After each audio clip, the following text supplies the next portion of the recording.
señal, espero que no tenga ningún problema. Y bueno, pues estoy muy contenta de formar parte de su formación académica. Bienvenidos a esta primera sesión síncrona.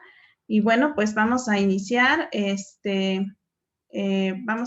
con el contenido de esta tarde. Entonces, pues la verdad, este módulo 11 es muy interesante. Los contenidos son bastante importantes que ustedes los dominen, puesto que se trata de su primera inmersión al mundo de las matemáticas en este sistema de prepa en línea.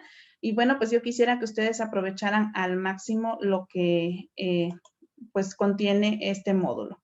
Entonces, la agenda de la sesión del día de hoy, pues es hablar un poquito acerca del propósito del módulo, cómo vamos a estar trabajando durante este módulo, hablar de los contenidos relevantes de la semana, actividades de la semana y al final dudas y preguntas, si es que las hubiera.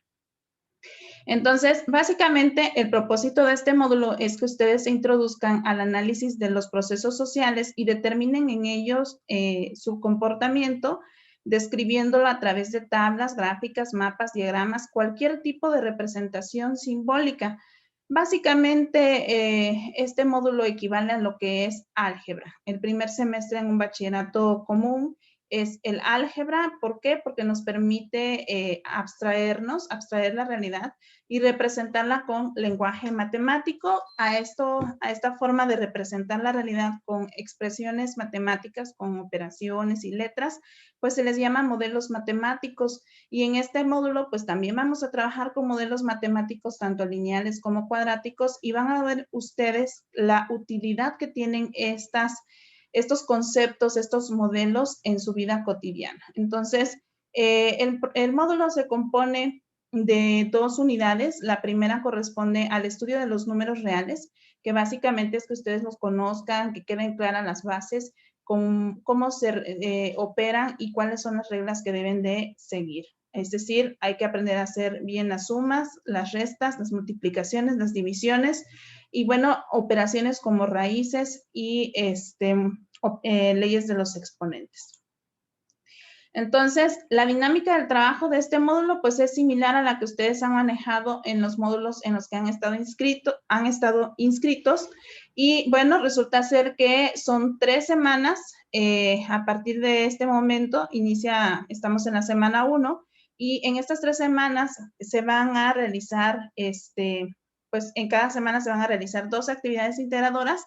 Y si ustedes tienen un 100% en cada actividad integradora, entonces ustedes son acreedores a tener 7 puntos de su calificación final. Es decir, si ustedes hacen a la perfección las actividades integradoras de esta semana, ustedes al final de esta semana van a llevar apenas 14 puntos de su calificación final. Viene la otra semana y van a hacer otros 14 puntos siempre y cuando entreguen actividades de calidad y cumpliendo todas las indicaciones que marcan en las instrucciones, las actividades y la rúbrica. Viene la tercera semana, otras 2 actividades integradoras. En total, pues tenemos 42 puntos y el resto se determina con el proyecto integrador en la última semana, que es la semana más importante, en la cual se pone en juego 30% en el proyecto integrador, más un 8% en el foro de integración y, bueno, la autoevaluación, que es un 5%. Y no olviden que durante el módulo pues hay habilidades socioemocionales, por eso también tienen que estar en contacto o en comunicación y hacer caso de las indicaciones de la tutora, porque ella pues les va a decir cómo se van a resolver estas actividades socioemocionales, que son cuestionarios que ustedes también deben de contestar y que solamente están abiertos ciertas semanas. Si ustedes no contestan estos cuestionarios en esas semanas, probablemente pierdan este 10%. Entonces, mucho cuidado, hay que estar atento cuando tocan los cuestionarios. Aquí me marca que es en la semana 2 y en la semana 4. Entonces, hay que estar al pendiente. Y bueno, las actividades de plataforma se refiere a que ustedes participen en el foro aprendiendo, que ustedes abran todos los recursos de la plataforma, que ustedes cumplan con las actividades formativas y, bueno, pues las actividades integradoras, por supuesto. Y pues en sí, yo espero que no se les complique para nada este módulo. Vamos a tratarlo de hacer lo más sencillo posible. y puedan así obtener una excelente calificación. Entonces, las recomendaciones con respecto a la dinámica del trabajo, acuérdense que ustedes, si no pueden entregar sus actividades por cuestiones personales o de salud, tienen, después de que termina la primera semana o la segunda semana o la tercera semana, en las siguientes 72 horas tienen para solicitar lo que es una extensión para la entrega, y esto lo pueden hacer a través del mensajero. Yo estoy comprometida en contestarle a ustedes en menos de 24 horas sobre la resolución de la entrega de las actividades. Y bueno, recuerden que estas extensiones solamente las pueden solicitar durante la semana 1, 2 y 3. La semana 2 se puede solicitar lo que corresponde a la semana 1, en la semana 3 lo que corresponde a la semana 2. Y bueno, pues no hay extensión para la entrega de proyecto integrador. Entonces, por favor, sí hay que tener mucho cuidado porque luego muchas veces por eso las personas no aprueban porque dejan pasar la oportunidad de entregar su proyecto integrador. Entonces, vamos a iniciar con contenido relevante de la semana, una breve introducción para no aburrirlos tanto. Y bueno, pues básicamente les voy a decir lo que ustedes ya pues deben de saber o deben de recordar de sus estudios de la secundaria. Lo que tenemos aquí en este diagrama se conoce como diagrama de Venn en matemáticas. Resulta ser que hagan de cuenta que ustedes tienen una caja de zapatos y en esa caja de zapatos pueden meter recipientes. Esta caja de zapatos está dividida en dos partes, los números racionales y los números irracionales. Entonces, hay distintos tipos de números. Todos los números que nosotros conocemos pertenecen a esta clasificación de números reales, pero se dividen en estas dos partes. Ahorita vamos a ver más desglosado qué significa cada uno, pero les estoy dando a entender de que dentro de este conjunto de números racionales, ahí viven otro conjunto de números, forman parte de ellos los números enteros, y dentro de los números enteros forman parte los números naturales, y así sucesivamente. Entonces, vamos a ver en qué consisten estos números. Los números, empezamos con los más simples, que son los números naturales, que son un conjunto pequeño de números y que son el conjunto por el que nosotros empezamos desde pequeños a contar. Nos referimos al 1, 2, 3, 4, 5, 6 y no tiene fin. Es decir, no se queda en 10, sino continúa 11, 12, 13, 14. Lógicamente, este conjunto de números denominado números naturales se utilizan para contar o para ordenar.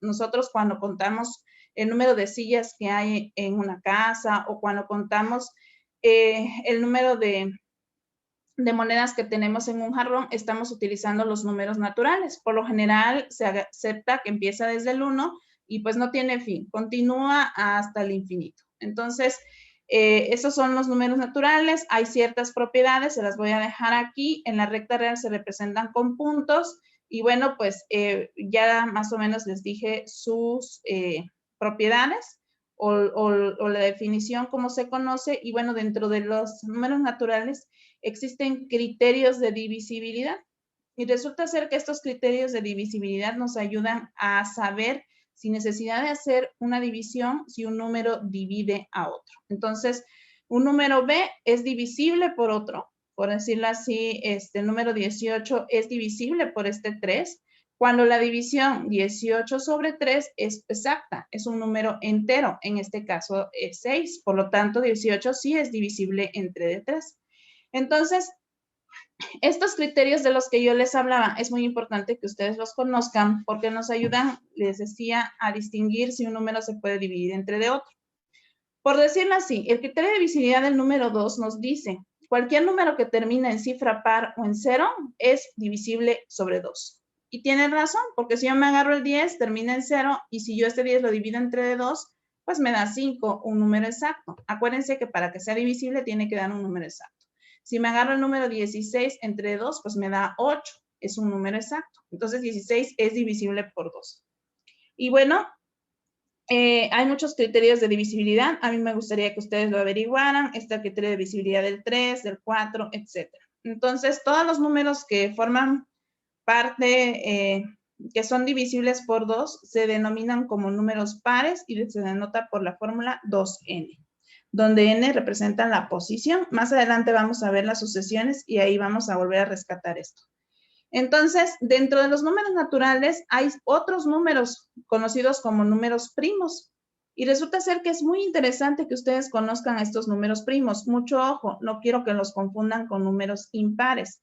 Los números primos son diferentes a los números impares. Los números primos se refieren a aquellos que solamente tienen dos divisores, nada más. Por ejemplo, el número 10 no es primo. ¿Por qué razón? Porque lo divide de manera exacta el 2, lo divide de manera exacta el 5, lo divide de manera exacta el 1 y lo divide de manera exacta el 10. Tiene hasta 4 divisores. Sí, porque tú si agarras el 10, lo divides entre 1, te da 10. Es exacto. Agarras el 10, lo divides entre 2, te da 5. Es exacto. Agarras el 10, lo divides entre 5 y es 2. Es exacto. Perdón, 10 entre 10 te da 1 y es exacto. Entonces, resulta ser que este número tiene más de un divisor. Por lo tanto, no es un número primo. Entonces, ¿quiénes son los números primos? Pues está el 2, y sí, porque el 2 nada más tiene dos divisores. Lo divide el 1 y lo divide el mismo 2. El 3 nada más lo divide el mismo 3 y el 1. El 7, al 7 lo divide el 7 y el 1. Como se dan cuenta, pues son los divisores triviales. Es el 1 y el mismo número. Entonces, otro número, por ejemplo, podríamos pensar que el 15 a lo mejor es primo, pero no lo es, porque lo divide el 1, lo divide el 3, lo divide el 5 y lo divide el mismo 15. Tiene hasta 4 divisores, por eso deja de ser primo. Entonces, el número 10 no es primo. El número 19 sí es primo, ¿sale? ¿Cuántos números primos existen? Infinitos. Bueno, ¿y por qué son importantes los números primos? Resulta ser que en aritmética, que es la rama de las matemáticas que se encarga de estudiar todos los números y sus propiedades, resulta ser, sus propiedades y sus operaciones, resulta ser que cualquier número se puede escribir como una multiplicación de números primos. Y esto es algo, pues, impactante y tiene nombre, de hecho, se llama Teorema Fundamental de la Aritmética. Es muy importante este resultado, en el cual nos dice que cualquier número que tú te puedas imaginar, por ejemplo, el número 30, si tú pones la lista de números primos aquí, 2, 3, 5, esta lista te la tienes que saber, al menos hasta los primeros 10, 2, 3, 5, 7, 11, 13, 17. Entonces, si tú empiezas a escribir aquí números primos, por ejemplo el 2, 30 entre 2 te da 15 de manera exacta. Ya no puedes usar el 2 de nuevo para dividir el 15 porque no daría exacta la división. Entonces nos saltamos al siguiente primo que es 3. 15 entre 3 sí se puede, es 5. Y como ya no se puede dividir entre 3 porque no daría exacta la división, ponemos el 5. Entonces, 5 entre 5 es 1 y resulta ser que este número 30 lo puedes ver como la multiplicación de 2 por 3 por 5.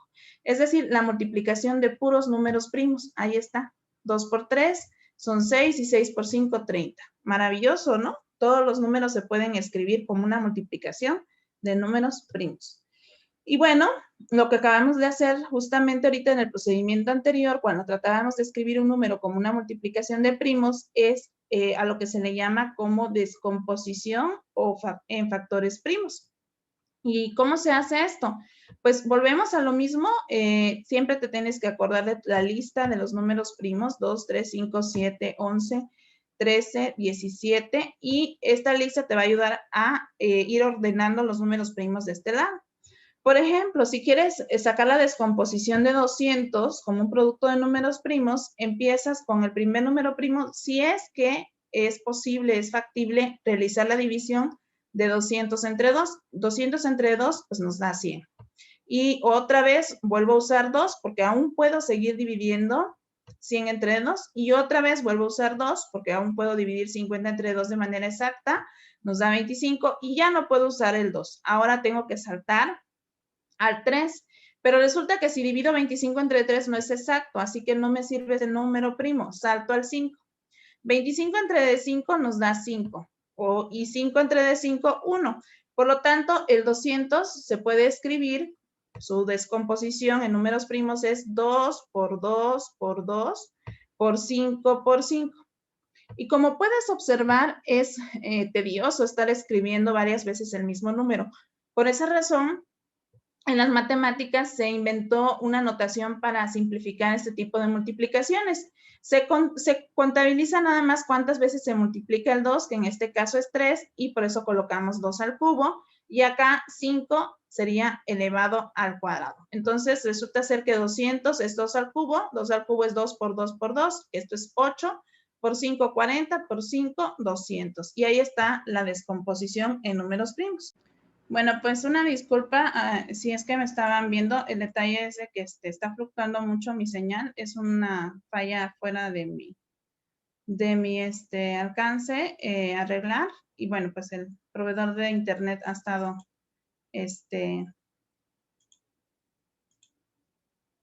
pues muy mal, ¿no? Entonces vamos a volver a compartir la pantalla para aquellos que me estén viendo, por favor les pido una gran disculpa, y esperemos que no se vuelva a repetir esta falla técnica. Buenas tardes, sirve que ya veo aquí a Just Dice. No tengo tu nombre. Sí, es que estaba falló mi internet. Bueno, aprovecho para compartirte esta liga para que no sé si ya se aprecia, es que está muy bajita la señal, aquí se ve. La conexión es inestable, me dice.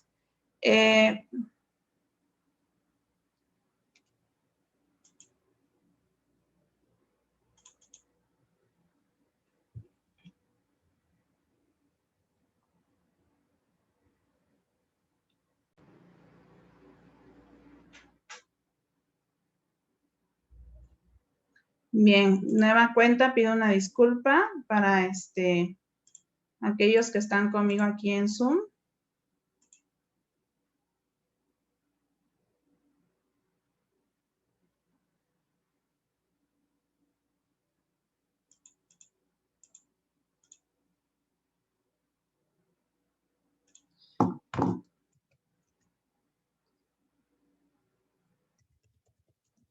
Sí, creo que ya estoy. No sé si ya me pueden ver y escuchar. Lamento las inconveniencias. Es un problema fuera de mi alcance. Les pido...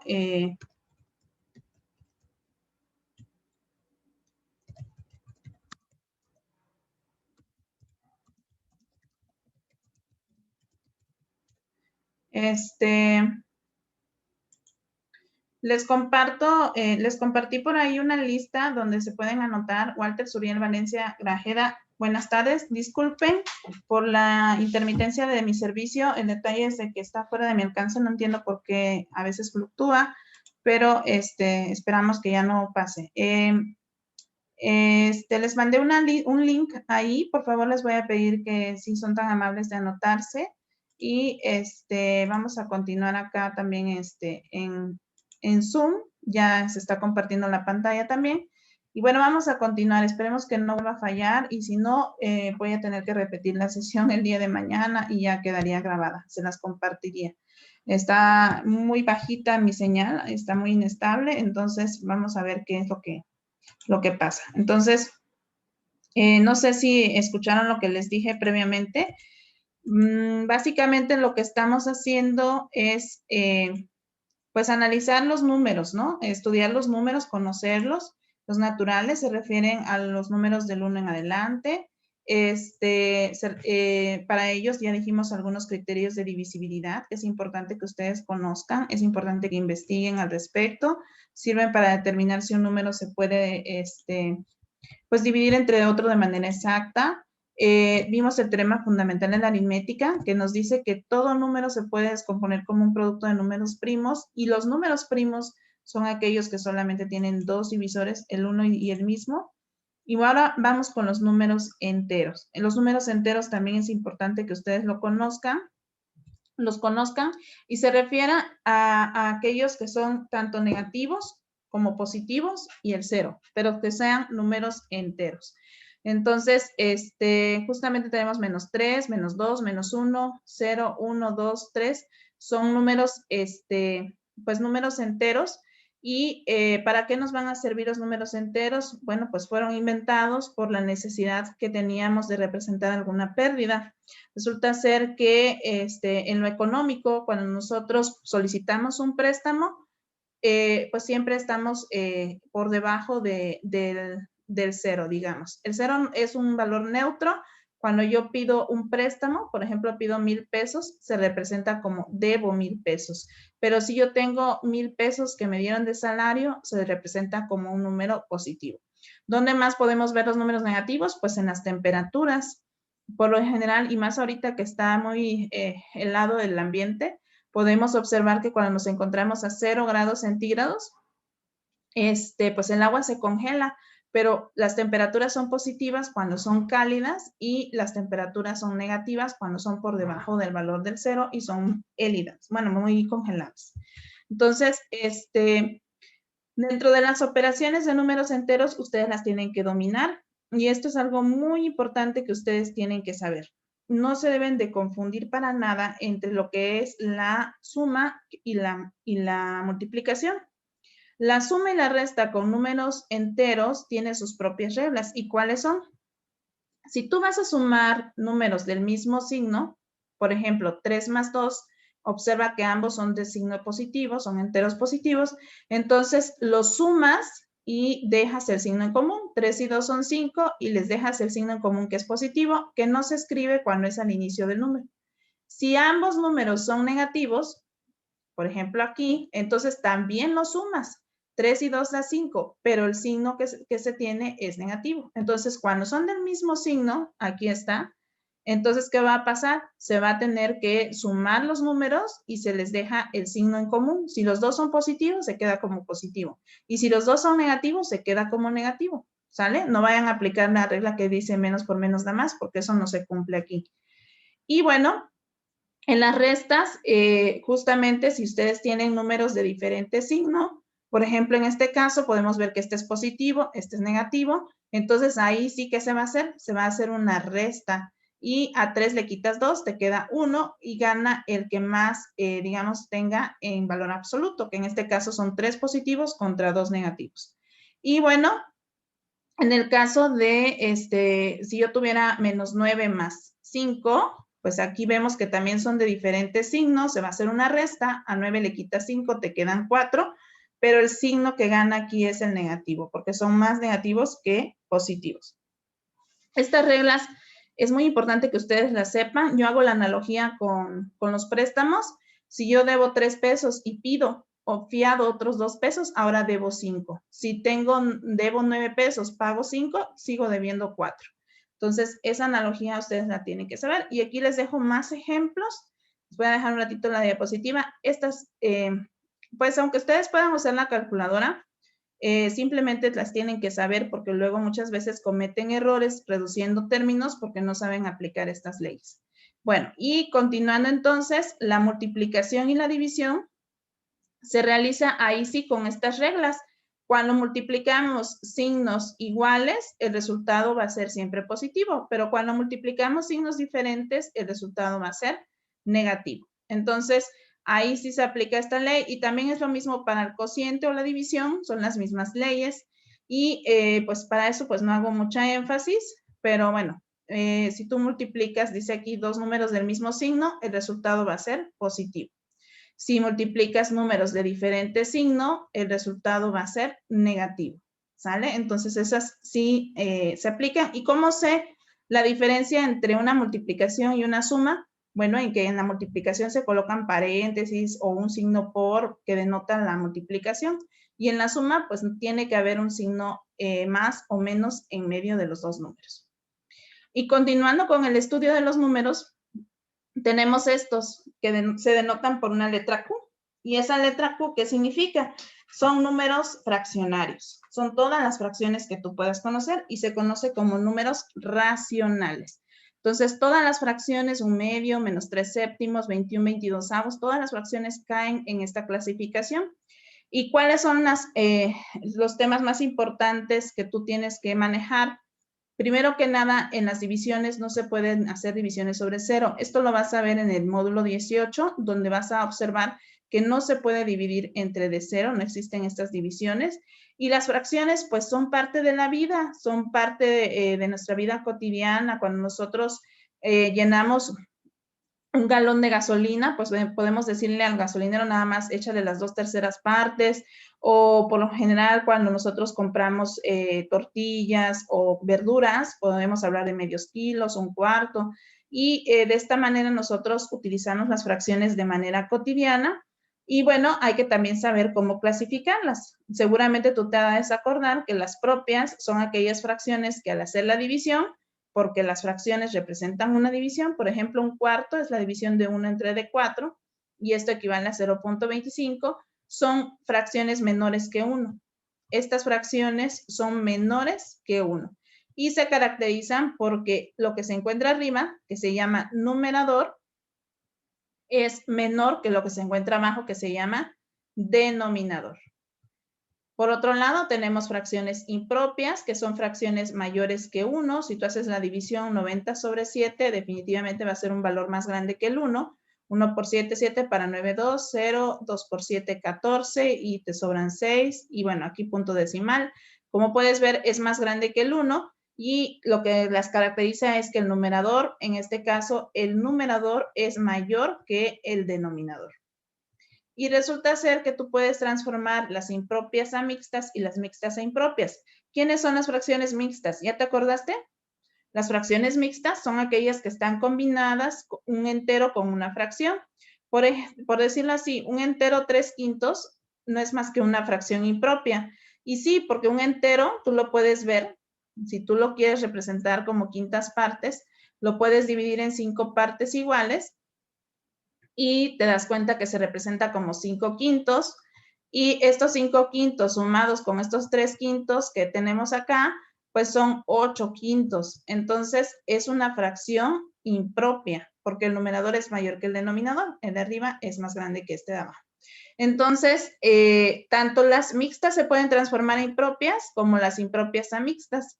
Hay que estudiar el procedimiento. Yo les invito a que ustedes lo hagan. No lo voy a hacer aquí por cuestiones de tiempo, pero sí se los hago conocer para que no se espanten si alguna vez ven fracciones así combinadas con números enteros. Bueno, y tenemos también, lo más importante aquí es recordarle cómo se hacen las operaciones con números fraccionarios, cómo se hace una suma. Resulta ser que si el denominador de los sumandos es el mismo en una suma de fracciones, este nada más se recorre y se suman los numeradores. 5 más 1, 6. En este caso es una resta, pero los denominadores son iguales. Este se recorre y se hace la resta. 5 le quito 1, me quedan 4. Entonces, estas son las homogéneas, cuando el denominador es exactamente igual, que nada más se recorre, ahí no hay tanto problema, pero las heterogéneas sí, hay problema. No puedo sumar 5/4 con 1/6. Para hacer esta operación, primero tengo que realizar la multiplicación de los denominadores. Aquí la voy a hacer paso a paso para que ustedes recuerden cómo se hace la suma de fracciones, si es que no se acuerdan. ¿Y cómo lo hacemos? Multiplicamos los denominadores, estos dos, que se pone aquí 4 por 6, y arriba vamos a poner producto cruzado de 5 por 6, más este signo más que está aquí, y multiplicamos cruzado también 1 por 4. Cuando ya hicimos esto, nada más hay que hacer las operaciones. 5 por 6 son 30, más 1 por 4, 4, y abajo 6 por 4, 24. De esta manera me queda 34 sobre 24. Ahí está. Entonces, ustedes dirán, oiga, pero no se parece este resultado con este que usted tiene aquí. Pues no, porque las fracciones se pueden simplificar. Es decir, tú le puedes sacar mitad tanto en el numerador como en el denominador. Si tú divides entre 2 arriba, 34 entre 2 te da 17, pero lo mismo tienes que hacer en el denominador para que sean fracciones equivalentes. 24 entre 2 te da 12. Y de esa manera sí, ya obtenemos el mismo resultado que acá. La resta, de manera similar, se hace como la suma, pero en lugar de utilizar el signo positivo, se utiliza el signo negativo que tiene ahí. No lo voy a explicar, pero no es tan complicado de hacer. Les voy a mandar unos tutoriales en los cuales ustedes pueden revisarlo con más calma. La multiplicación de fracciones, acuérdense cómo se hace. Muchos le dicen que es la regla del cacahuate, porque si tú tienes que multiplicar fracciones, lo único que tienes que hacer es, pues, básicamente, si tienes enteros, hay que ponerle denominador 1, todos los enteros tienen denominador 1, y al multiplicar los numeradores, se multiplican de manera directa, 1 por 5, 5 por 6, 30, y abajo la regla también es multiplicar de manera directa todos los denominadores, 3 por 1, 3 por 3, 9, y de esa manera obtenemos lo que es nuestro resultado. Se dice cacahuate porque forma una especie de cacahuate, ¿no? Y bueno, la división de fracciones, también ustedes la tienen que saber, tiene que estar bien claro cómo se realiza una división de fracciones. Esto es muy simple, algunos le dicen la regla del sándwich o del empaderado, y resulta ser que se multiplican los extremos, 2 por 3, y los medios con los medios, 5 por 7. Ahí está.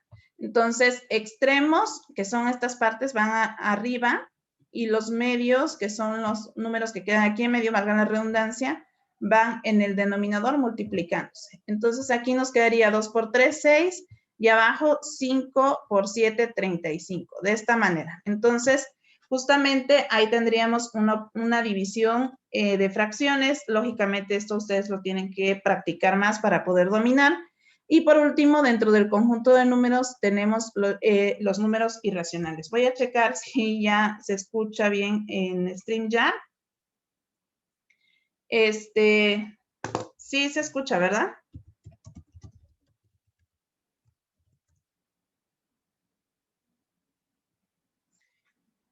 Bueno, entonces, pues vamos a darles como que partecitas del contenido más importante del módulo para que ustedes vayan teniendo una noción clara de lo que deben de dominar. No me contestan por ahí, pero bueno, espero que todo esté bien, que sí se escuche. Y bueno, pues vamos a continuar con los números irracionales. ¿Quiénes son los números irracionales? Aunque parezca que no los conocemos tan bien como los demás números que acabamos de ver, los números irracionales resulta ser que son más todavía que los racionales, que las fracciones. Y un ejemplo claro de un número irracional es el número pi. ¿Qué caracteriza a un número irracional? El número pi siempre nos han dicho que es 3.1416. No es cierto. El número pi es un número que tiene infinitos decimales y de hecho es no periódico. Eso significa que sus cifras decimales continúan hasta el infinito. Entonces, eso es lo que caracteriza justamente a un número racional. Estos números no se pueden escribir como fracción. No es posible encontrar una fracción que te represente ese número. Si así fuera, ya dejaría de ser un número irracional y pasaría a ser un número racional. Y bueno, pues tenemos infinidad de números irracionales como el pi, tenemos la raíz del 2, la raíz del 3, la raíz en realidad de cualquier número o cualquier número que sea descompuesto contenga un número primo, pues es básicamente un número irracional. Bueno, y ¿qué otro aspecto es importante de estos números irracionales? Bueno, pues ¿cómo los podemos identificar? Porque tienen infinitas decimales y además no tiene periodo. ¿Qué es un periodo? Bueno, pues por ejemplo, si yo les pongo 3.3333333 y así hasta el infinito, el periodo aquí es el número que se va repitiendo después del punto decimal. En este caso nos quedaría de esta forma. Pero, por ejemplo, el pi pues no tiene un periodo y bueno, hay otros números también muy conocidos como el e, que se llama constante de irracionalidad, constante de exponencialidad, y también es un número irracional. Entonces, este también lo van a usar bastante en cálculo porque permite predecir la población, el comportamiento de la población. Entonces, aquí hay un poquito más acerca de estos números muy conocidos como el número áureo, la constante de exponencialidad o la exponencial, como le dicen, y el número pi, que aquí vemos sus cifras decimales, y esos puntos suspensivos significa que continúa y que no observamos un número que se repita, no podemos predecirlo.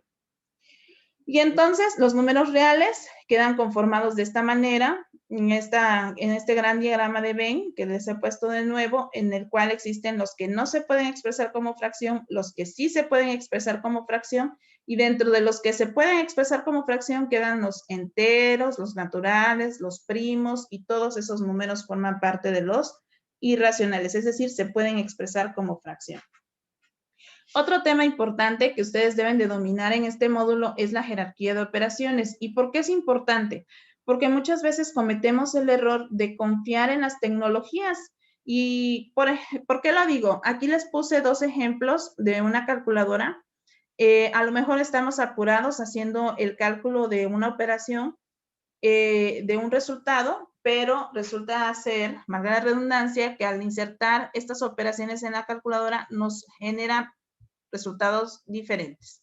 ¿Esto a qué se debe? A que no se está aplicando una correcta jerarquía, es decir, la calculadora no tiene programada una correcta jerarquía. ¿Qué es una jerarquía? La jerarquía te dice por niveles qué operaciones se tienen que realizar primero. Por niveles están los paréntesis, los corchetes, las llaves, el exponente, la raíz, la multiplicación, la división, la suma, la resta, son hasta el final. Entonces, a los de arriba se le conocen como signos de agrupación, y sirven porque cuando encuentra uno operaciones dentro de estos signos de agrupación, pues demarcan o denotan prioridad. Entonces, cuando nosotros tenemos que realizar este cálculo, 6 entre 2 por 2 más 1, pues hay que aplicar esta jerarquía. Y bueno, pues como podemos ver, hay que identificar las operaciones que tenemos, que es el signo, la división, la multiplicación, la suma. Y bueno, en este caso, pues lógicamente tenemos esto primero, la multiplicación y la división, pero el orden en el que se debe de aplicar tiene que ser de izquierda a derecha. Entonces, vamos a ver cómo se hace esto. Primero divido, porque es de izquierda a derecha. Entonces, primero voy a dividir 6 entre 2, 3, y multiplico por 2 más 1. Ahora, bueno, pues también la jerarquía me marca que tengo que hacer primero, de hecho, que está dentro de paréntesis, y me quedaría 3 por 3, y esto me daría 9. Entonces, justamente el resultado correcto es 9, y instrumentos como Texas Instruments, pues sí, respetan la jerarquía de operaciones.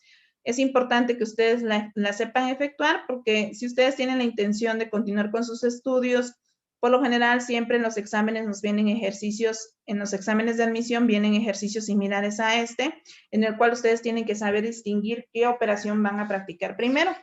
Por ejemplo, en este caso tenemos una multiplicación, 3 por 4. Tengo una división de menos 5 entre de 5. Entonces vamos de izquierda a derecha, coloco 2 más, y aquí hago la multiplicación, que sería 12 menos 5 entre 5. Y aquí pues me quedan sumas, restas y divisiones. ¿Qué es lo que tengo que hacer? Pues la división. 2 más 12 menos 5 entre 5, que es 1. Y 2 más 12 son 14, y le quito 1, me quedaría 13. Ustedes pueden hacer esto.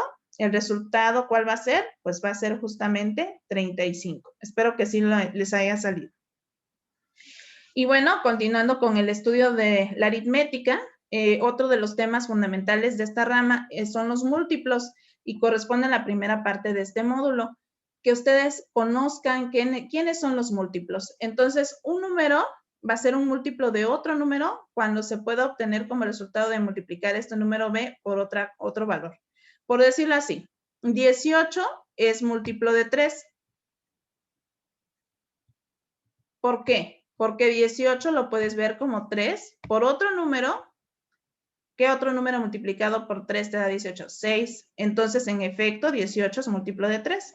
Entonces, los múltiplos del 2, ¿quiénes son? Pues es toda la tabla del 2. 2, 4, 6, 8, 10, 12. ¿Por qué? Porque, por ejemplo, el 12 lo puedes ver como 2 por 6. Son múltiplos. Entonces, básicamente los múltiplos son los que aparecen en la tabla de multiplicar. Entonces, por ahí, para que lo tengamos como referencia. Y viene un concepto muy importante que se llama mínimo común múltiplo. ¿Quiénes son los mínimos común múltiplos? Si tú tienes dos valores, por ejemplo, aquí yo les había puesto el 12 y el 18. Busca todos los múltiplos de estos números, por decirlo así, múltiplos del 12. 12 por 1, 12. 12 por 2, 24. 12 por 3, 36. 12 por 4, 48. 12 por 5, 60. 12 por 6, 72. Y así sucesivamente. Busca múltiplos del 18. 18, 36, 54, 72. Nada más vas multiplicando. 18 por 1, 18. 18 por 2, 36. 18 por 3, 54. 18 por 4, 72. Y así sucesivamente. Entonces, una vez que ya tienes todos los múltiplos, escoges aquellos que son comunes tanto en la lista de arriba como en la lista de abajo. Y observamos que el 36 aparece y es común, es un múltiplo común para estos dos números. También el 32, pero nosotros queremos el más pequeño, el mínimo. Entonces, el mínimo común múltiplo de 12 y de 18, pues es 36. Eso es justamente lo que andamos buscando. Y este mínimo común múltiplo, ¿para qué nos va a servir? Bueno, resulta ser que muchas veces, de hecho, en astronomía, el estudio planetario justamente utiliza mínimos común múltiplos. Cuando nosotros escuchamos en la radio que dice que tal cometa va a volver a pasar en tantos años, justamente lo que acaban de hacer es calcular la órbita del cometa, cuántas veces tarda o cuántos meses tarda en llegar a un mismo lugar y compararlo pues con la rotación de la Tierra y ver en cuánto tiempo va a tardar en volver a regresar al planeta, ¿no? Entonces, nosotros tenemos un procedimiento, no siempre vamos a hacer esto, de hecho, esto nada más lo hice para ilustrarles la idea de que lo que en realidad lo que se hace es calcular los múltiplos de ambos números, el menor de ellos, y de esa forma obtienes el mínimo común múltiplo. Sin embargo, hay un procedimiento para hacerlo. ¿Y cuál es? Pues aquí está justamente la descomposición de la que hablábamos hace unos instantes. Vamos a hacerlo. ¿Te acuerdas de los números primos? Hay que tenerlos presentes, para eso nos sirven 2, 3, 5, 7, 11, 13 y así sucesivamente. Empiezo con el número 2 y pongo aquí el número 2 y digo, hay que dividir cada número entre 2. 8 entre 2, 4. 24 entre 2, 12. 32 entre 2, 16. Otra vez vuelvo a dividir. 4 entre 2, 2. 16 entre 2, 6. 16 entre 2, 8. Siempre y cuando se pueda seguir dividiendo entre 2, hay que seguirlo haciendo. Mitad de 2, 1. Mitad de 6, 3. 8 entre 2, 4. Y otra vez, porque puedo seguir dividiendo 4. Entonces, 4 entre 2, 2. Y otra vez, porque aún puedo seguir dividiendo 2. 2 entre 2, 1. No se puede dividir, se baja tal y como está. Y ya que acabé con el número 2, paso con el número 3. 3 entre 3 da 1 y ya terminé. Termino cuando en todas las descomposiciones llego al número 1. Entonces, el mínimo común múltiplo de 8, de 24 y de 32, pues va a ser la multiplicación de todos estos números. 2 por 2, 4, por 2, 8, por 2, 16, por 2, 32, por 3, 96. Entonces, un problema posible para este procedimiento que acabamos de hacer es este. Imagínate que tienes un circuito, tienes un coche, una moto y una bicicleta dando vueltas alrededor de un circuito automovilístico, y el coche tarda en recorrer este circuito 8 minutos, la moto en 24 y la bicicleta en 32. Entonces, ¿cuánto tiempo va a transcurrir para que vuelvan a coincidir los 3 vehículos en el mismo lugar? Entonces, justamente ahí hay que calcular mínimo común múltiplo de 8, 24 y 32, que ya vimos que fue 96.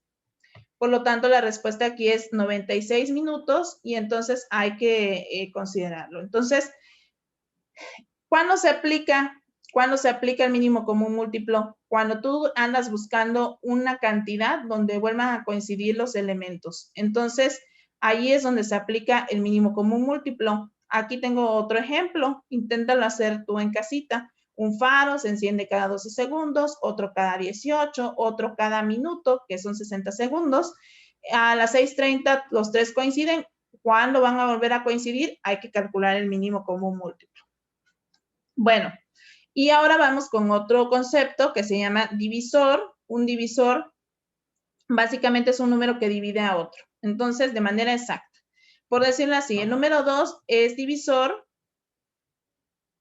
de 10, porque al agarrar 10 y dividirlo entre 2 nos da 5. Entonces, 2 es divisor de 10. Y así, pues tenemos aquí ejemplos. El 4 es divisor del 12, el 2 es divisor del 16, Los divisores del 18, ¿quiénes serán? Pues tiene varios. ¿Qué números dividen al 18 de manera exacta? Pues el 1, el 2, el 3, el 6, el 9 y el mismo 18.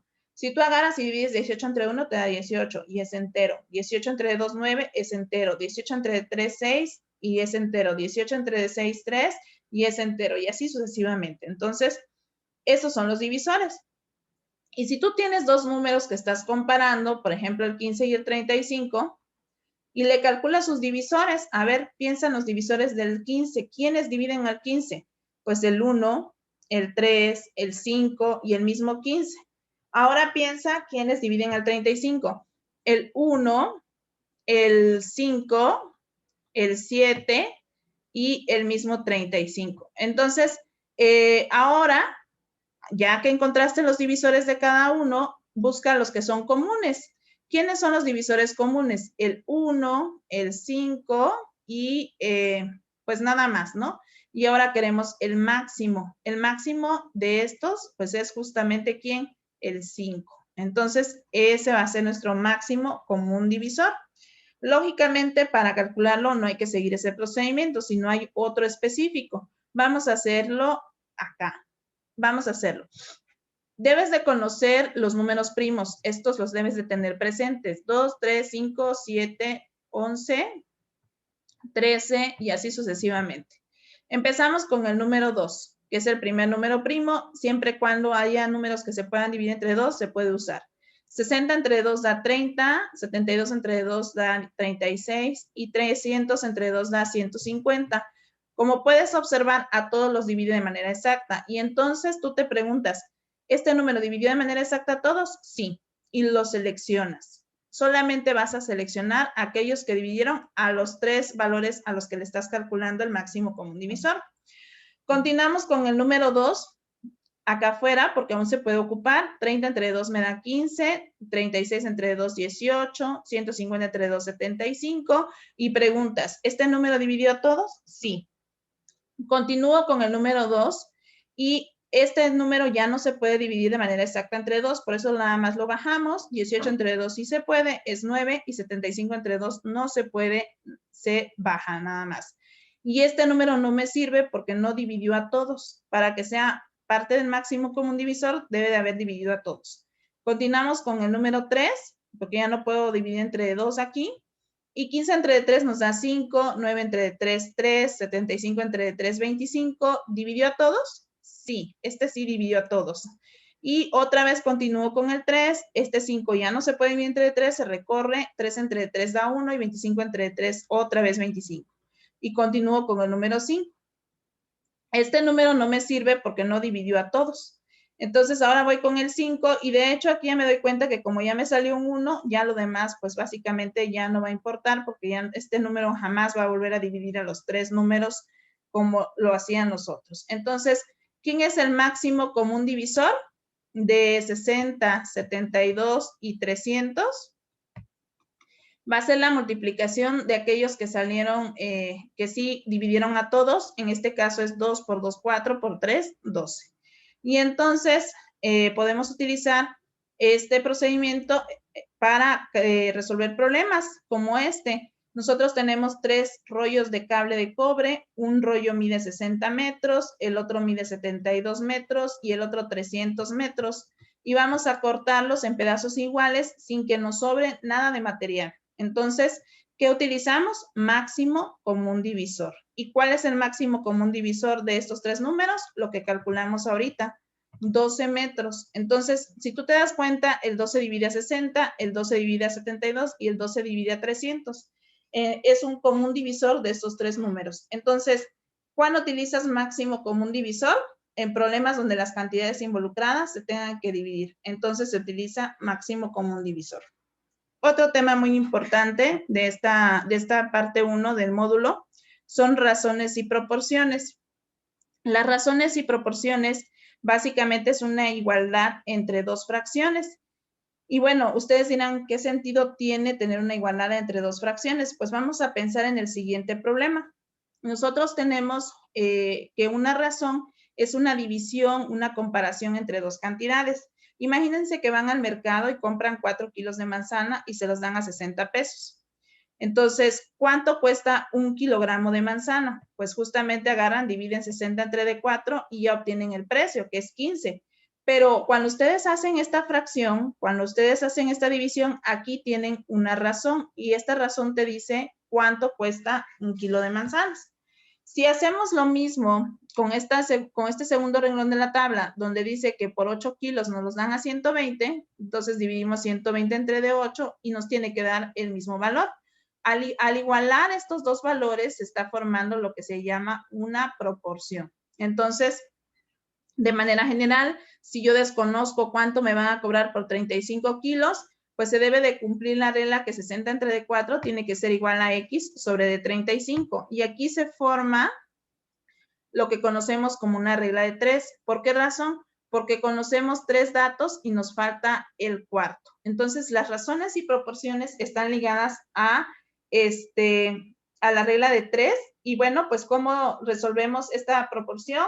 Resulta que hay un teorema que nos dice que siempre que tú tengas la igualdad de dos fracciones, hay que hacer el producto cruzado. Es decir, multiplica 60 por 35 y esto tiene que ser igual a 4x. Al despejar este 4 que está multiplicando, pasa al otro lado dividiendo, te quedaría 60 por 35 sobre 4. Ahí está, y ese es el valor de x. De esta forma, estás encontrando el valor de x. Es decir, ¿cuánto cuesta? 35 kilos de manzana. Y ustedes dirán, bueno, pero es mucho procedimiento, basta con que hubiera multiplicado 15 por 35 y ya obtiene el costo total de los 35 kilos. Sí, pero el objetivo ahorita es explicarles que las razones y proporciones son el concepto que se encuentra atrás de una regla de 3. ¿Y quién no ha manejado una regla de 3? Es muy importante que ustedes sepan manejar reglas de 3 porque son muy útiles en la vida cotidiana. ¿En qué sentido son útiles? Bueno, resulta ser, más adelante se los voy a explicar con más detalle. Antes de pasar a eso, pues hay que también distinguir entre lo que es una cantidad directamente proporcional. Resulta ser que las cantidades que son directamente proporcionales son aquellas que al ser comparadas, si una aumenta, la otra también tiene que aumentar. O bien, al revés, si una disminuye, esto hace y afecta a la otra cantidad, hace que también disminuya. Una proporcionalidad directa, claramente, pues es el mismo ejemplo que estábamos ocupando ahorita de las manzanas. A mayor número de manzanas, pues claramente el precio va a aumentar, me van a cobrar más por el número de manzanas. Entonces, la razón de proporcionalidad basta con dividir el precio sobre el número de kilos para obtener la razón de proporcionalidad. Bueno, y entonces una regla de 3 directa, les decía yo, tiene como justificación pues la proporcionalidad directa, la regla de proporcionalidad directa. Y bueno, ¿cómo lo planteamos? Cuando ustedes tengan un problema en el cual es una proporción, que ya demostraron que es una proporción directa, que observaron y analizaron que cuando aumenta una cantidad, también la otra aumenta, entonces pueden aplicar una regla de 3 directa. ¿Cómo? Imagínense que ustedes van a comprar manzanas de nuevo y les cobran cierta cantidad en pesos. Si yo compro 3 kilos de manzana, me están cobrando 45. Si yo compro 13 kilos, ¿cuánto me van a cobrar?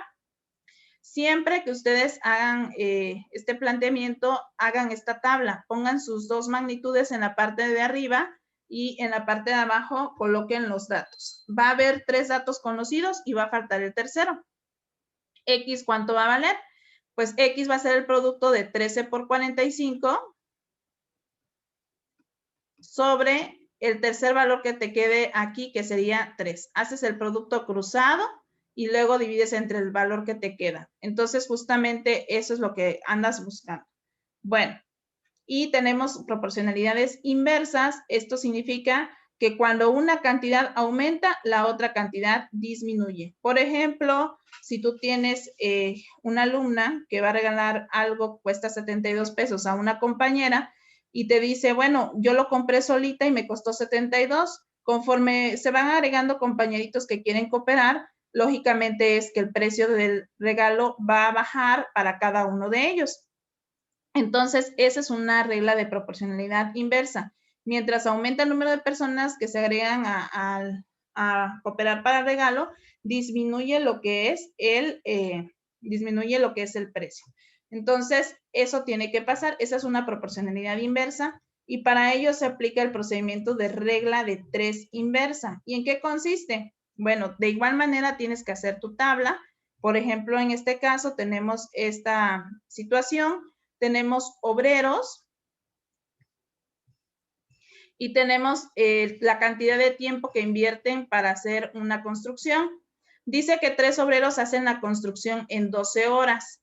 ¿Cuánto van a tardar en construir los 6 obreros? ¿Cuánto tiempo? Para ello, entonces, ¿qué es lo que tenemos que hacer?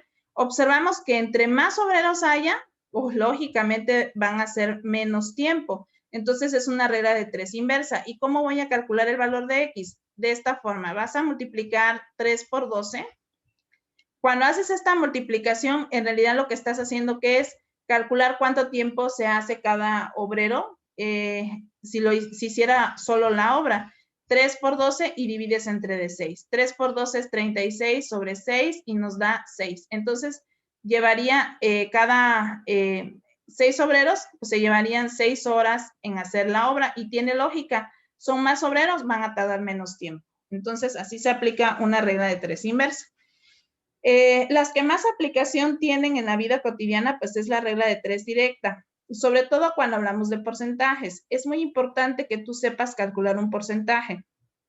Cuando yo digo 10%, esto jamás equivale a decir 10, sino es una fracción que es 10 sobre de 100.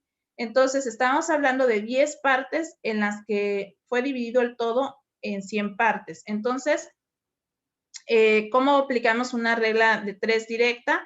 Bueno, pues podemos pensar en calcular el 8% de 2,400. Siempre, siempre tienes que hacer tu tabla. Pones aquí el precio y acá el porcentaje. Por decirlo así, costó 2,400. ¿Eso equivale a qué porcentaje? No lo dice el problema, pero el total siempre equivale al 100%. Si yo quiero saber cuánto es el 8%, hay que calcular el valor de X. Vean que, lógicamente, como baja el porcentaje, pues va a bajar la cantidad. Es una regla de 3 directa. Y esta regla de 3 directa, acuérdate que se hace multiplicando de manera cruzada los datos, 8 por 2,400 entre de 100.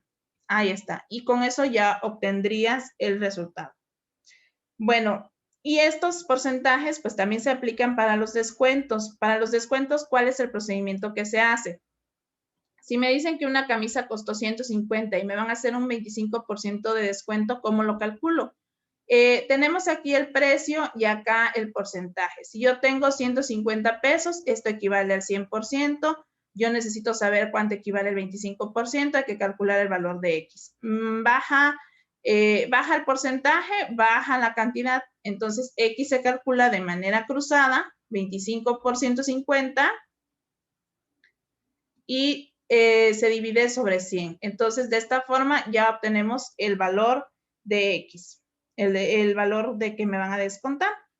Y bueno, mientras un descuento te alegra la vida porque te disminuye el precio, un IVA, pues no, porque te van a cobrar de más.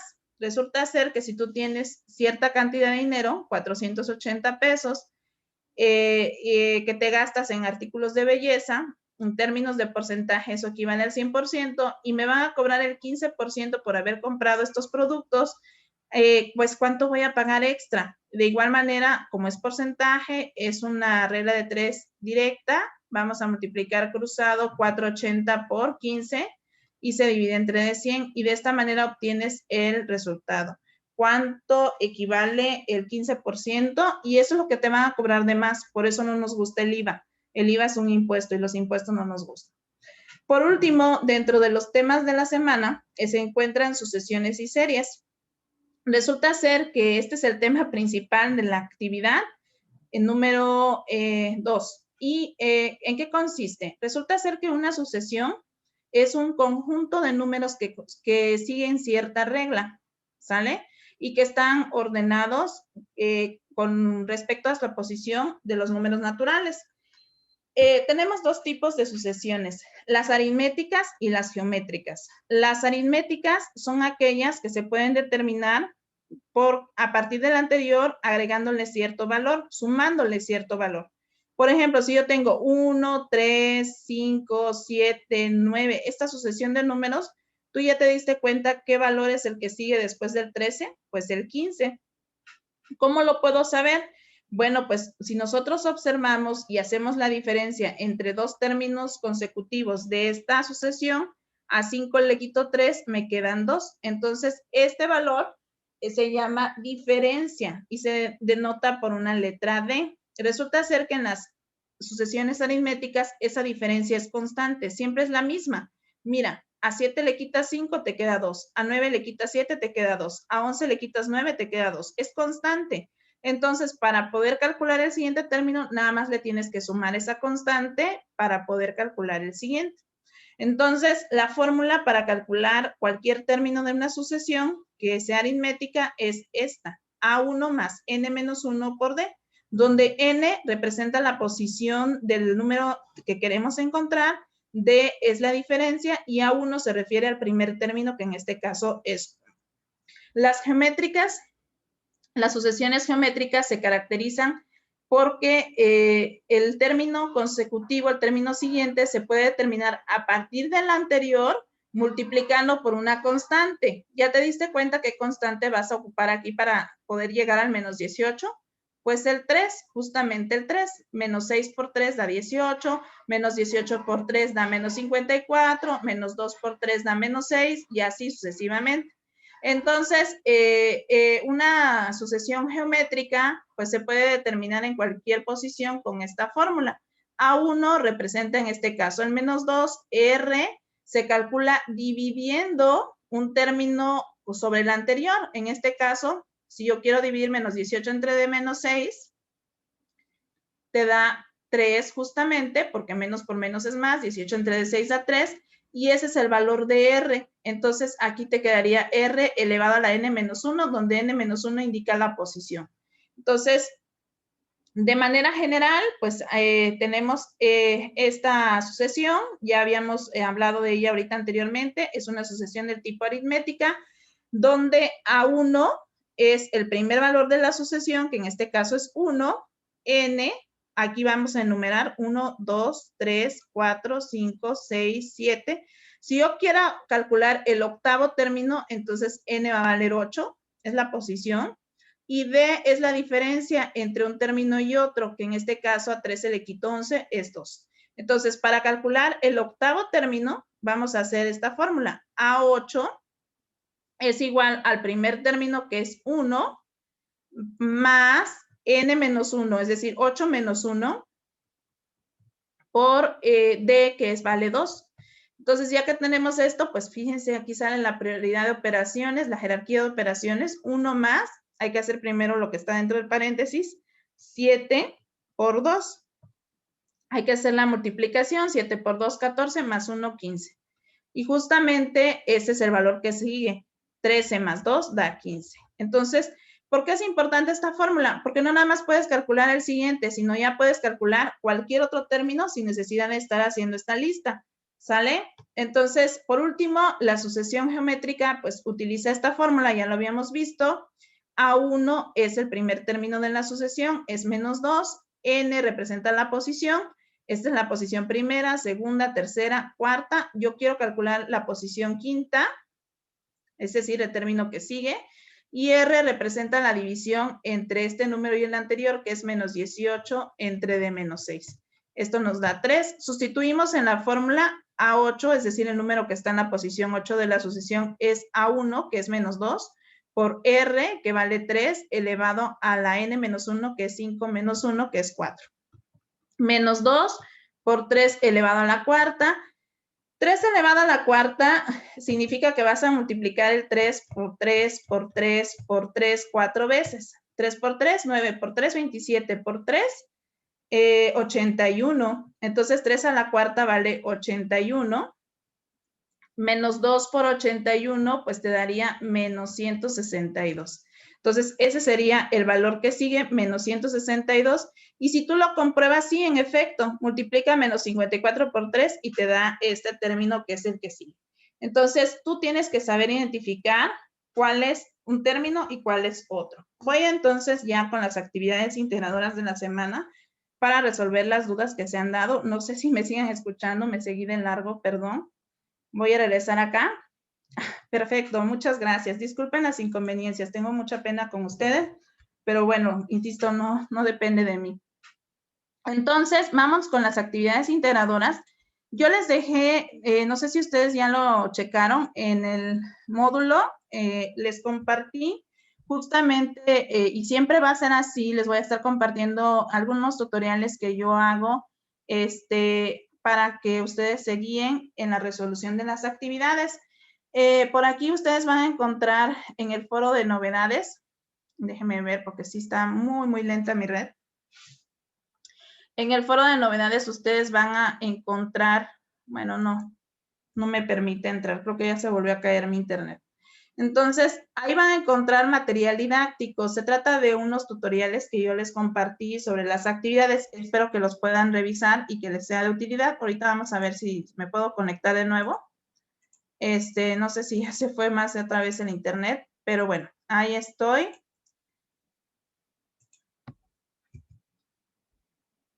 Aquí está pésima mi red. Y bueno, les comparto, entonces, vamos a trabajar con la actividad número 1. Resulta ser que ustedes tienen que entregarme un archivo en Excel más o menos caracterizado de esta manera. Yo voy a hacer un ejemplo muy similar, pero quiero que ustedes tengan especial cuidado porque más que nada yo lo que les quisiera compartir pues no es la solución tanto del problema, sino lo que se encuentra atrás, las operaciones que están atrás de este problema y que ustedes deben de tener cuidado. Los datos que yo uso en este ejercicio son diferentes a los que están en la actividad. Tengan mucho cuidado en no confundirse. Voy a volver a ver si están ahí porque sí me tiene preocupada que no quiso agarrar la plataforma, no entiendo por qué, está deshabilitada, probablemente sea un problema de la plataforma. Y bueno, pues parece que sí se escucha. Vamos a escribir aquí, nos dice que hay que ayudar a una persona a invertir y ahorrar, para ello se considera que mensualmente gana 8,000 pesos, sus gastos son de 5,000 y ahorra el 8%. Aquí, ¿qué se está queriendo que ustedes hagan? Que ustedes aprendan a determinar, a usar las operaciones básicas y a calcular porcentajes. Para ello, se decide que tiene que ser en Excel y yo les hago énfasis en que lo tienen que hacer en una computadora, porque si lo hacen en el celular, probablemente las fórmulas no les salgan como aquí. Entonces, si ustedes están pues ahora sí que tienen la oportunidad de hacerlo en una computadora, pues les invito a que lo hagan. El ingreso, tienen que construir una tabla de esta manera. En Excel es muy sencillo construir tablas. Simplemente lo que tienes que hacer es abrir una hoja y en ella, pues básicamente escribir en una cantidad, en una celda, cantidad, en la parte de abajo, cantidades anuales. Y pues ya estás básicamente pues haciendo tu tablita. Esto lo puedes mover más para acá para que puedas acomodar un poquito el tamaño del contenido de la celda. Y arriba pues puedes escribir ingreso, ahorro, sobrante o gastos, perdón. Y acá sobrante. Entonces, cuando ya tengas esto, seleccionas y aquí puedes poner los bordes para que se vean y bueno, puedes darle editar aquí con color para que se vea más llamativo, incluso hacer más grande esto con este valor, hacer más grande esta celda y bueno, de esa manera ya tienes tu tabla. No es difícil editar tablas en Excel. Entonces, ingresas el dinero que te dan, que ahorra, bueno, que tiene la tía a su disposición cada mes. El ahorro, ¿cómo lo vas a calcular con Excel? Es muy sencillo. Simplemente vas a colocar igual, seleccionas la parte del ingreso y pones un asterisco que simboliza la multiplicación por el 8%, en mi caso, ¿eh? Tienes que escribir así, 8% para que Excel te reconozca que vas a calcular un porcentaje. Y ya que haces esto, das Enter o aprietas la tecla Enter de tu computadora y ya está. Ya está el monto del ahorro. Otra forma en cómo puedes hacer esto es convertir 8% a una fracción, 8 sobre 100. De esta manera, eso equivale al 8% y también te va a salir lo mismo. Las dos formas son válidas, la que tú quieras usar es indiferente, siempre y cuando calcules el resultado correcto. Gastos, ¿cuánto gasta? Gasta 5,000 pesos en mi caso. Y el sobrante, ¿cómo lo vamos a determinar? Al ingreso le voy a restar los ahorros y también le voy a restar los gastos. Y ahí está lo que le sobra a esta persona al final del mes. Las cantidades anuales, ¿cómo las voy a calcular? Como un año tiene 12 meses y lo de arriba es por mes, voy a seleccionar esta celda y voy a poner asterisco y voy a multiplicar por 12. Hago lo mismo para cada celda. De hecho, Excel tiene pues ahora sí que la propiedad de que no tienes que estar haciendo esto celda por celda. Seleccionas, multiplicas por 12 y de igual manera pones un signo igual, seleccionas el sobrante y multiplicas por 12. Así de sencillo. Pero Excel tiene la capacidad de hacer estas operaciones de esta manera. Igual, escribes el ingreso, multiplicas por 12 y ahí le das Enter. Luego te colocas en esta parte y arrastras. Cuando se muestra esta cruz así sombreadita, arrastras y ahí está. Otra vez lo mismo. Entonces, cuando tú das doble clic sobre la celda, se aprecia la fórmula. Esto es lo que yo te voy a revisar, que tengas la fórmula en Excel. Bueno, una vez que hiciste esto, pasas al segundo paso de la actividad que te dice que hay que calcular lo que va a invertir, que es sumando el ahorro y el sobrante. Entonces, para ello pones un igual, colocas el ahorro anual y le sumas el sobrante, que son 28,320. Ahí está, son 36,000 y aquí le ponemos pesos. Entonces, ya que tenemos esta cantidad, pasamos a la siguiente operación. Te dice, todo lo tienes que hacer con Excel, con fórmulas de Excel. Por eso se te deja la actividad en Excel para que tú aprendas a utilizar este programa. Luego dice, tu tía fue con un asesor bancario que le ayudará a invertir el capital que calculó y él le recomendó invertir la cuarta parte. Para mi caso, en mi caso son la cuarta parte. En el caso de ustedes es la tercera. Entonces, aguas, hay que tener cuidado con esto. Y bueno, dice que la parte que le sobra la va a invertir en una empresa de ropa, la cuarta parte en una empresa de alimentos. Entonces, ¿qué es lo que hacemos? Tú tomas, pones un signo igual, haces una tabla como esta, agarras tu capital a invertir y como lo vas a partir en 4 partes, porque aquí lo dice la actividad, se va a dividir, es una división entre de 4. Y ya le das Enter. El sobrante, dice aquí, lo agarras y lo metes a la empresa de ropa. Entonces, en mi caso, tenía yo 36,000. Pongo un signo igual y selecciono los 36,000 y le resto lo que invertí en alimentos y ya obtengo lo que voy a invertir en la empresa de ropa.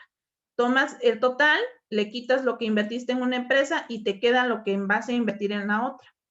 ¿Cómo calculas el porcentaje? Pues con una regla de 3. ¿Cuánto dinero tenías en un principio? 36,000. Eso equivale al 100%. ¿Cuánto quieres calcular? ¿Qué porcentaje quieres determinar? ¿De qué cantidad? De 9,000 pesos. Entonces vamos a calcular el porcentaje.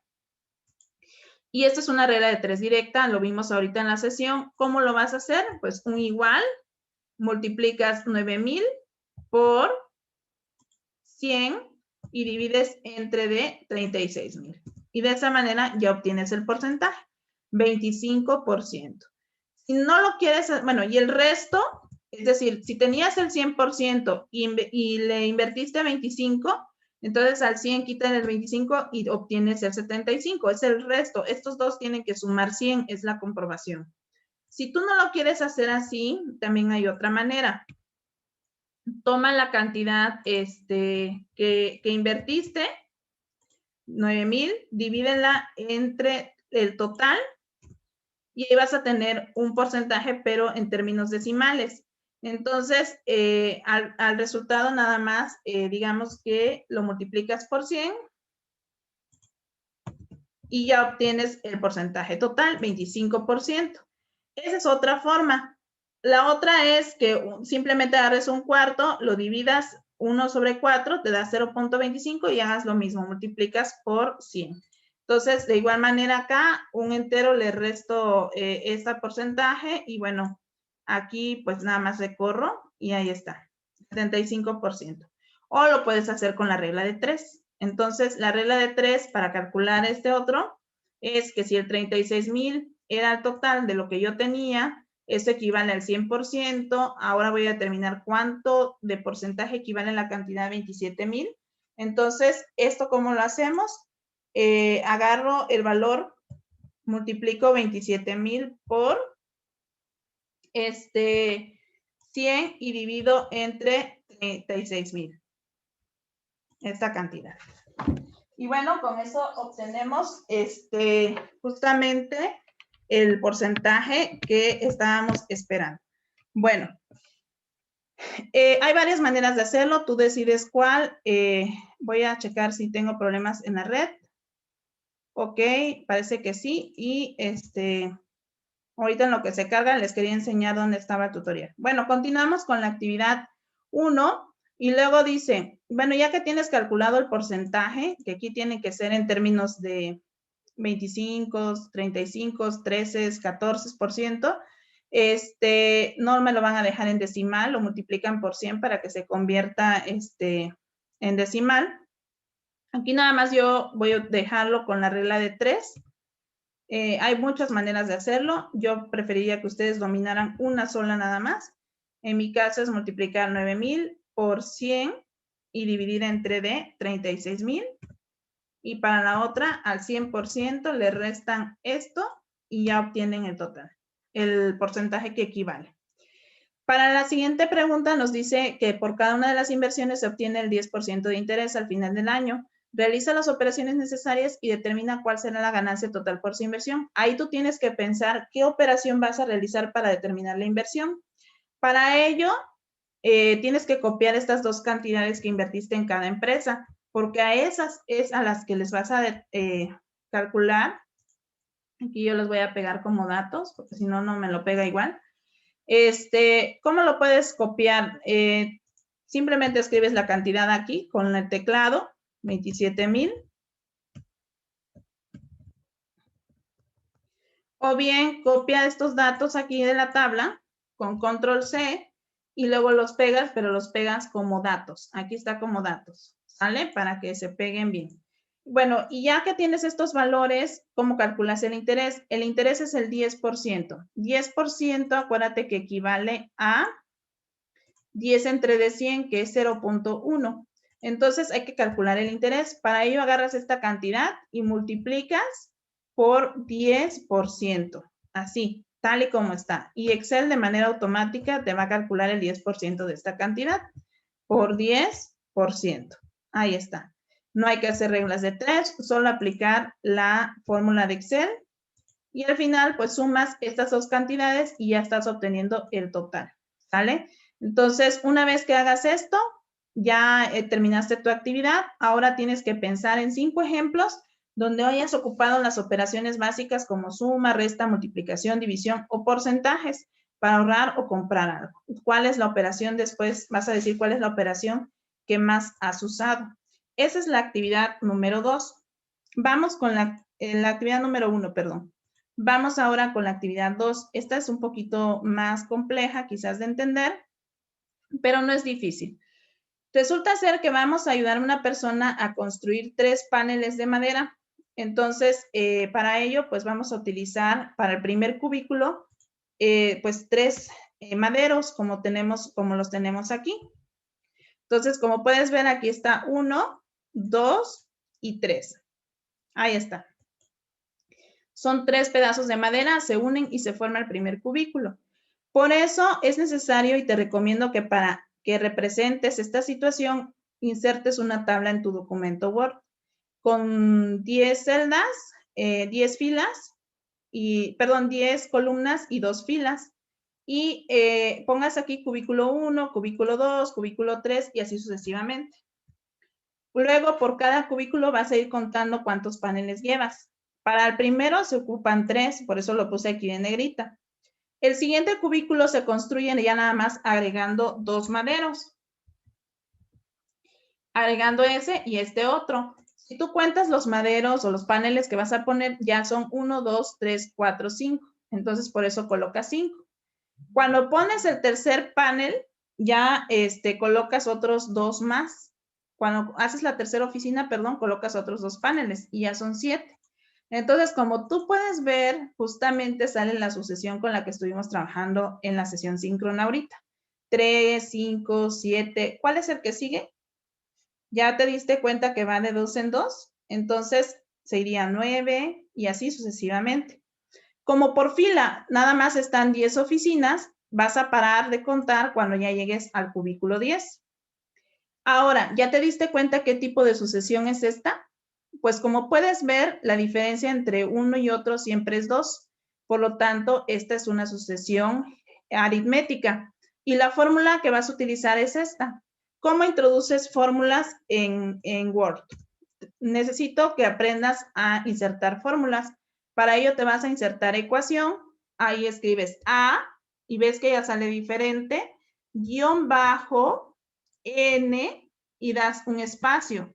Y ahí está A sub N. Es igual a A guión bajo 1 espacio y ahí está A sub 1 más entre paréntesis N menos 1 por D. De esta manera escribes fórmulas en Word y después nada más copias y vas como que haciendo las demás operaciones. Entonces, pues justamente yo ya lo tengo aquí abajo, tengo la fórmula y para hacer esto un poquito más matemático y justificar nuestros procedimientos, sí les voy a pedir que me agreguen esto, cómo es que calculan el último dato al que llega a su tabla. Claro, lo pueden dejar con la pura tabla también, es válido, pero preferiría que hicieran este desglose. ¿Por qué este desglose? Porque el A sub n va a representar el cubículo 10, es decir, n representa la posición 10, A sub 1 representa el número de cubículos que se hacen en el número de paneles que se ponen en el primer cubículo y D representa la diferencia, 7 menos 5, en este caso es 2. Para calcular cuántos paneles se van a ocupar hasta el 10º cubículo, se pone A-10, o sea, vuelves a escribir la fórmula o sustituyes en la fórmula de arriba. Entonces lo vamos a ver.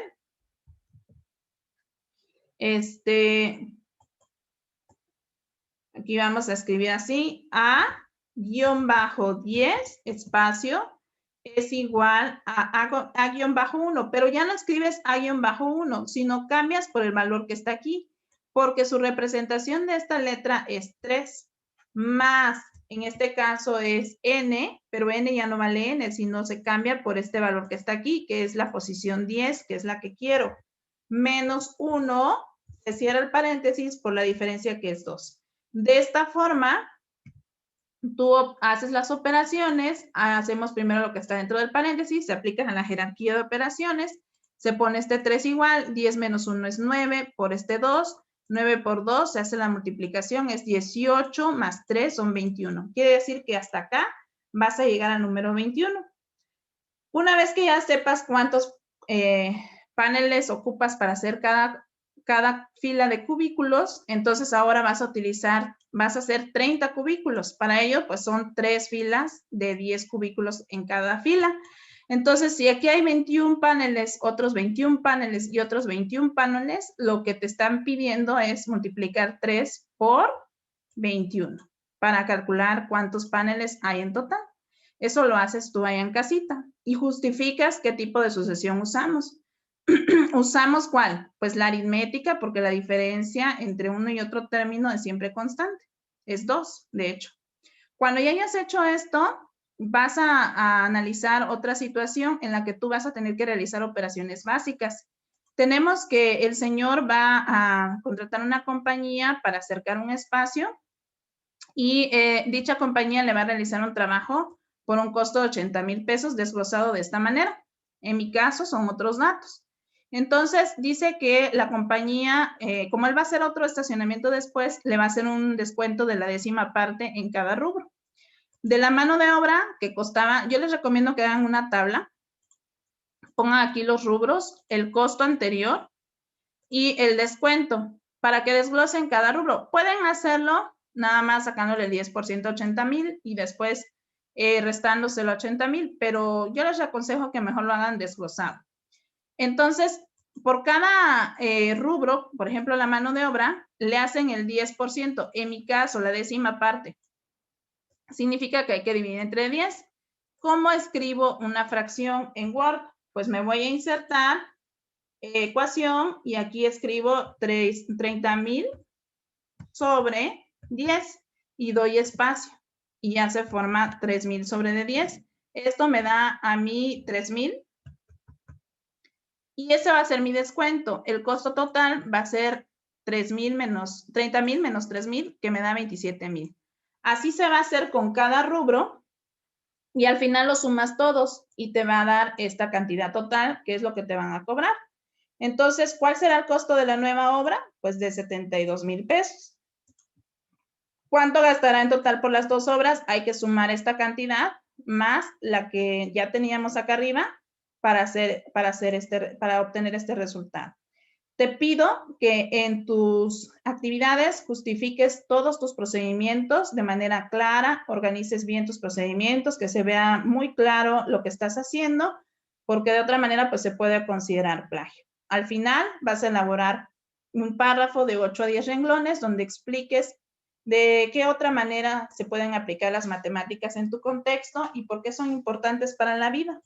Como tú puedes ver, pues hicimos varios ejemplos donde se aplicaban las matemáticas, desde el mínimo común múltiplo, razones y proporciones, y entre otros. No sé si continúen ahí. Hemos llegado al final de la sesión. Pues tenemos, les invito a que participen en el foro Aprendiendo con la respuesta a las preguntas generadoras. ¿Qué tema se te ha facilitado más y por qué? ¿Qué tema podrías explicar a tus compañeros? ¿Qué aplicaciones se te ocurren pueden existir en la vida diaria referente a sucesiones y series? ¿Y cuál ha sido tu experiencia en tu primer módulo de matemáticas? Con respecto a sucesiones y series, la verdad es que es muy interesante este tema. Se utiliza muchísimo en los bancos. Y bueno, yo espero que ustedes investiguen al respecto de ellas porque pues sirven para encriptar información, etc. Bueno, pues de mi parte fue todo. Espero no haberlos aburrido y haberlos cansado por tanta información. Pero bueno, la verdad es que es un módulo muy, ¿cómo les diré? Abarca muchísimos temas y bueno, el tiempo es corto. ¿Alguna duda?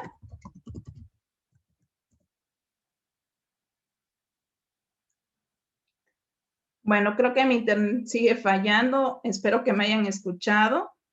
No sé si me escucharon o no. Sigo teniendo problemas de conexión. Les voy a compartir la diapositiva a través del foro de novedades, la grabación. Espero que se haya grabado en Zoom. Y les dejo aquí mi correo electrónico, espero que lo puedan ver, donde ustedes me pueden abordar si es que la plataforma está deshabilitada, pero bueno, no se manda el mensaje. Ah, muy bien, parece que sí me están escuchando, pero sí, mi internet sigue algo débil. Y bueno, pues entonces les dejo aquí, insisto, frasisgi86@gmail es mi correo electrónico para que ustedes, en dado caso que tengan alguna duda, me puedan contactar a través de ese correo o bien me puedan mandar su actividad para que yo le haga una revisión previa y les diga si están bien, si necesitan alguna corrección antes de que lo suban a la plataforma, porque recuerden que cuando ya lo suben a la plataforma ya no se puede hacer una segunda entrega. Entonces, de preferencia, pues les reviso antes para que no tengan ningún problema. Me dio mucho gusto haber estado con ustedes esta tarde. Disculpen las intermitencias. Les pido que contesten la encuesta para podernos reunir en las sesiones síncronas en un horario que se acople a sus necesidades. Y bueno, pues de mi parte fue todo. Fue un placer conocerlos. Discúlpenme, espero que hayan llenado la encuesta también. Y bueno, pues cuídense mucho y hasta pronto.